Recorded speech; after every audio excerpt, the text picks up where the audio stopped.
ഈ കാപ്പിക്കടയിലൊക്കെ ചെല്ലുമ്പോൾ അവിടുത്തെ കണ്ണാടിക്കടയിൽ നിന്ന് നമ്മളെ നോക്കി ചിരിച്ചു കാണിക്കുന്ന കുറച്ച് സാധനങ്ങളുണ്ട്. അതിലൊന്നാണ് സുഖിയൻ. സുഖിയനാണ് ഇന്നത്തെ താരം. ഞാനിന്ന് നിങ്ങൾക്കായി തയ്യാറാക്കി കാണിക്കുന്നത് സുഖിയൻ. പലയിടത്തും പല പേരുകളിൽ ഇതിനെ അറിയപ്പെടാറുണ്ട്. എങ്ങനെയാണോ നിങ്ങളുടെ നാട്ടിൽ പേര് വിളിക്കുന്നതെന്ന് എനിക്കറിയില്ല. എല്ലാ കൂട്ടുകാർക്കും മിസ് ചാൻഡീസ് ഫുഡ് നോട്ട്സിൻ്റെ ഈ എപ്പിസോഡിലേക്ക് വളരെ സ്നേഹപൂർവ്വം സ്വാഗതം. വീട്ടിലെ ഭക്ഷണമാണ് ഏറ്റവും നല്ലത്. വീട്ടിൽ തന്നെ ഭക്ഷണം തയ്യാറാക്കുക. Home food is the best food, so cook at home. ചെറുപയർ കൊണ്ടാണ് നമ്മളിത് തയ്യാറാക്കുന്നത്. ചെറുപയർ ഒന്ന് നന്നായിട്ട് കഴുകിയതിന് ശേഷം 2-3 പ്രാവശ്യം ഒന്ന് കഴുകി അത് വൃത്തിയാക്കിയതിന് ശേഷം നമുക്ക് നല്ല വെള്ളം ഒഴിച്ച് കുറച്ച് നേരം ഒന്ന് കുതിർത്ത് വെക്കണം. അത് പെട്ടെന്ന് വെന്ത് കിട്ടാനായിട്ടാണ്. കാരണം ഞാൻ സാധാരണ പ്രഷർ കുക്കറിലല്ല ഇത് വേവിക്കുന്നത്. നന്നായിട്ട് വേകണം, പക്ഷേ ജസ്റ്റ് കുക്ക്ഡേ ആകാവൂ. അതിനാലാണ് ഞാനത് സോക്ക് ചെയ്ത് വെക്കുന്നത്. നിങ്ങൾക്ക് പ്രഷർ കുക്ക് ചെയ്യണമെങ്കിൽ അങ്ങനെ ആവാം. അപ്പോൾ ഇതെല്ലാം കഴുകി വൃത്തിയാക്കി വെച്ചിട്ടുണ്ട്. ഈ നല്ല വെള്ളത്തിനകത്ത് ഇതൊരു 4-5 മണിക്കൂർ ഇവിടെ ഇരിക്കട്ടെ. ഇതിപ്പോൾ ഏകദേശം 5 മണിക്കൂറോളം സോക്ക് ചെയ്തതാണ്. ഇത് നന്നായിട്ട് കുതിർന്നിട്ടുണ്ട്. നമുക്കിത് ഒരു ചട്ടിക്കകത്തോട്ടാക്കി ഒന്ന് വേവിക്കാൻ വെക്കാം.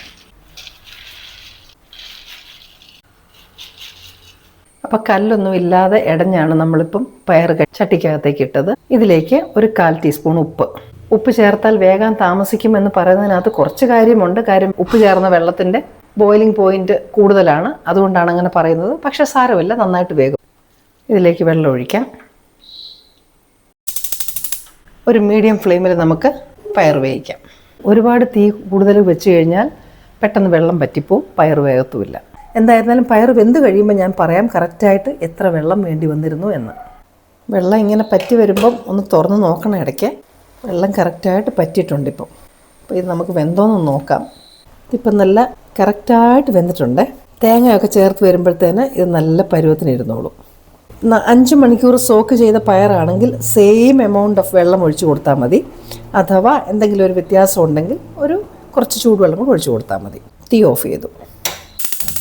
പയർ നമുക്കൊന്ന് ശർക്കരയൊക്കെ ചേർത്ത് മിക്സ് ചെയ്യണം. വളരെ ചെറിയ ഫ്ലെയിമിലാണ് വെച്ചിരിക്കുന്നത്. അതിലേക്ക് ഞാൻ ശർക്കര ഒഴിക്കുകയാണ്. ശർക്കര മധുരം നമ്മളുടെ ഇഷ്ടമനുസരിച്ചും ആരോഗ്യമനുസരിച്ചും ചേർക്കണം. ഫ്രഷായിട്ട് പൊടിച്ച ജീരകമാണിത്. ആ ജീരകപ്പൊടി ഞാൻ ഇതിനകത്തേക്ക് ഇടുകയാണ്. അപ്പോൾ എല്ലായിടത്തും ഒരുപോലെ മിക്സ് ആവും. ഒരു നുള്ളു ഉപ്പ്. അപ്പോൾ നന്നായിട്ട് ഇത് മിക്സ് ചെയ്തതിന് ശേഷം ഇതിലേക്ക് നമ്മൾ എടുത്ത് വെച്ചിരിക്കുന്ന തേങ്ങാപ്പീരയും കൂടി ഇട്ട് കൊടുക്കാം. ഒരു 1/2 ടീസ്പൂൺ ഏലക്ക പൊടിച്ചതും കൂടെ. അപ്പോൾ നല്ലൊരു മണമൊക്കെ വരട്ടെ. അപ്പോൾ ഇത് നന്നായിട്ടൊന്ന് മിക്സ് ചെയ്തതിന് ശേഷം നമുക്ക് പയർ ചേർക്കാം. പയർ നമ്മൾ ഒരുപാട് വേവിച്ചില്ല, നല്ല പരുവത്തിന് മാത്രമേ വേവിച്ചിട്ടുള്ളൂ. ഒരുപാട് വെന്ത് കുഴഞ്ഞു പോയി കഴിഞ്ഞാൽ സുഖിയന് ഒരു സുഖമില്ലെന്ന് ഞാൻ ഓൾറെഡി ഓർപ്പിച്ചല്ലോ. നന്നായിട്ടിത് മിക്സ് ചെയ്ത് ചേർക്കണം. വെള്ളമയമില്ലാതെ ഇതൊന്ന് നന്നായിട്ട് നമുക്കൊന്ന് കുഴച്ചെടുക്കണം. എന്നിട്ട് ഇത് ഉരുട്ടാൻ പറ്റണം, അതാണ് അതിൻ്റെ കണക്ക്. ഇത് ഇളക്കുമ്പോൾ നമുക്ക് ചെറുതായിട്ടൊന്ന് പൊടിച്ചിളക്കണം. ചെറിയ തീയിലിങ്ങനെ ചൂടാക്കുമ്പോഴത്തേന് എക്സ്ട്രാ ഉള്ള വെള്ളം അങ്ങ് പറ്റുകയും ചെയ്യും. അപ്പോൾ ഇതിനകത്ത് വെള്ളമൊക്കെ നന്നായിട്ട് പറ്റിയിട്ടുണ്ട്. ചെറുതായിട്ടൊന്ന് തണുക്കട്ടെ ഉരുട്ടാനായിട്ട്. ആ സമയത്തേക്ക് നമുക്കിതിനുള്ള ബാറ്റർ തയ്യാറാക്കാം. ബാറ്റർ തയ്യാറാക്കാനായിട്ട് നമുക്ക് ഗോതമ്പ് പൊടി, അരിപ്പൊടി, അത് ക്രിസ്പിയായിട്ട് വരാനായിട്ടാണ്, ഒരല്പം ഉപ്പ്, മഞ്ഞൾ. ഇത് നമുക്ക് ആദ്യം ഒന്ന് മിക്സ് ചെയ്ത് യോജിപ്പിച്ചതിന് ശേഷം നമുക്കിതിനകത്തേക്ക് വെള്ളം ഒഴിക്കാം. അതുപോലെ വെള്ളം ഒഴിക്കുമ്പം ബാച്ചായിട്ട് ഒഴിക്കണം, അല്ലെങ്കിൽ വെള്ളം കൂടിപ്പോവും. ഒടുവിലാകുമ്പോൾ കുറച്ച് ഒഴിക്കണം. കാര്യം ഒരല്പം തിക്കായിട്ടിരിക്കണം. ഒരു ഡ്രോപ്പിംഗ് കൺസിസ്റ്റൻസി എന്ന് വേണമെങ്കിൽ പറയാം. ഇങ്ങനെ പയറിപ്പം നല്ല പരുവത്തിന് തണുത്തിട്ടുണ്ട്, പക്ഷേ അത് ഉരുട്ടാൻ നല്ല പരുവാണിപ്പം. അപ്പോൾ ഇങ്ങനെ നമുക്ക് ഓരോ ഉരുളകളായിട്ട് ഇതെല്ലാം ഒന്ന് ഉരുട്ടി വയ്ക്കാം. ശർക്കര ചേർക്കുമ്പോൾ നമ്മൾ ഡയറക്റ്റായിട്ട് ശർക്കര ചേർക്കരുത്. അത് ഉരുക്കി അരിച്ച് കല്ലില്ലെന്ന് ഉറപ്പാക്കി വേണം ചേർക്കാൻ, അല്ലെങ്കിൽ സുഖിയനകത്ത് കല്ല് കടിക്കും. നമുക്ക് പാൻ വെച്ചിട്ട് എണ്ണയൊന്ന് ചൂടാക്കാം. നമ്മുടെ നാടൻ പലഹാരത്തിനൊക്കെ നല്ലത് വെളിച്ചെണ്ണ തന്നെയാണ്. ഓരോന്നും നമുക്കിതിങ്ങനെ മുക്കിയെടുക്കണം.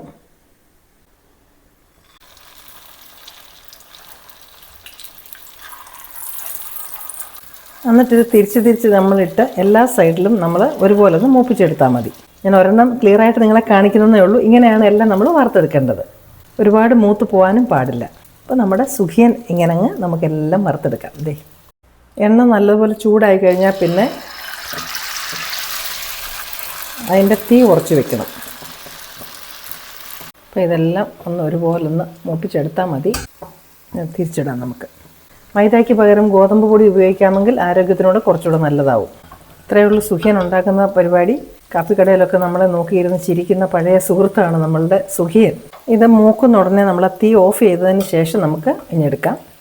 അതല്ലെങ്കിൽ എണ്ണ ഇങ്ങനെ ചൂടായിട്ട് അടുത്ത പ്രാവശ്യം ഇടുന്ന ഉടനെ വല്ലാതെ അതങ്ങ് മൂത്ത് പോകും. 4 മണിക്ക് സ്കൂളിൽ നിന്ന് കുട്ടികളൊക്കെ വരുമ്പോൾ ഇത് തയ്യാറാക്കി വെക്കുക. കാര്യം ചെറുപയറായതുകൊണ്ട് ഹൈ പ്രോട്ടീനാണ്. നിങ്ങൾക്ക് ഇഷ്ടപ്പെട്ടു എന്ന് വിചാരിക്കുന്നു. ഇനിയും നിങ്ങൾക്ക് ഇഷ്ടപ്പെടുന്ന മറ്റു നല്ല റെസിപ്പിയുമായി വീണ്ടും ഞാൻ എത്തും. Till then I M signing off and stay safe.